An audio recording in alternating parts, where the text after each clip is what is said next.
The Pequot people were burned alive in the middle of their sleep at night in 1637.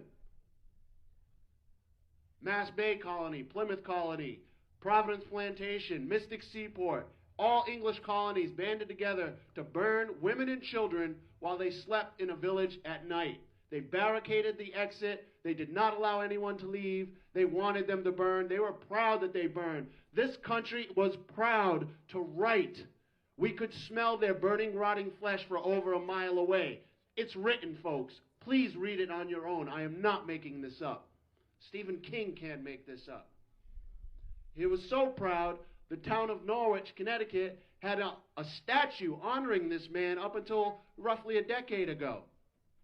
John Mason, the man who murdered over 700 people. When anyone, the few people who were able to survive that Holocaust, they were rounded up. They were sold as slaves.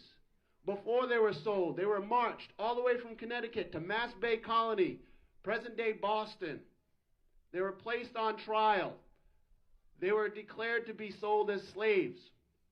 But before they sent them on that slave ship, they had to humiliate them some more. And they read a declaration that those people shall not ever, once again, even utter the word Pequot. They will no longer be able to call themselves a Pequot. I am proud to say, I'm a Mashantucket Pequot. This is the history, folks. Because that particular day, that particular incident, is when this country declared its second religious day of Thanksgiving. This is what we're celebrating, folks. And for all of you who took pictures of me with my nice little pilgrim head buddy here, I hope you get the story that goes with it, because anyone who sees this, I'm sure, thinks I'm a sick, twisted individual.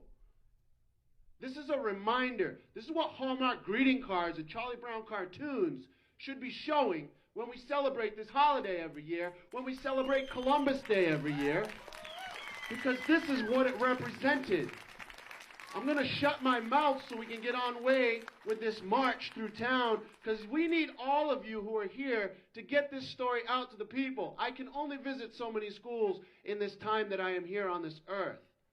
And I can only visit those who are welcome to hearing the truth and invite me to do so.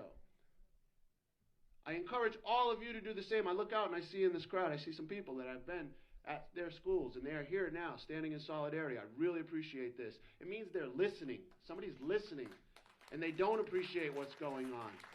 This symbol right here, we're going to march all the way around, and we're going to make one stop at the church where King Philip's head sat on a pole until it rotted for over 20 some odd years. For those of you who do not know who King Philip was, he was the man who started the most patriotic uprising this country will ever see, when its native people stood against these forces and this manner of warfare.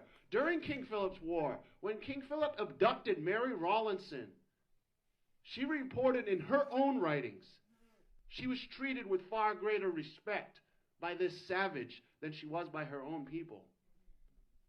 Our women were topless. There was no rape. We did not need abortions. The word matumwassus is what we call our women. It does not mean woman.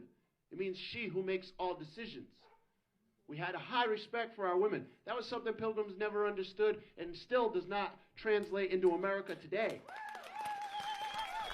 Square buildings that cost us so much to heat, to build, to cool, because we're sheltering ourselves from what's going on in the natural world. I've never seen a bird build a square bird's nest. That is the most absurd thing, and Americans still repeat this European nonsense. When are we going to come up and show the rest of the world what should have always been there when we first tried to get our teachings across in the 1600s? Listen to us. We're not saying we're better.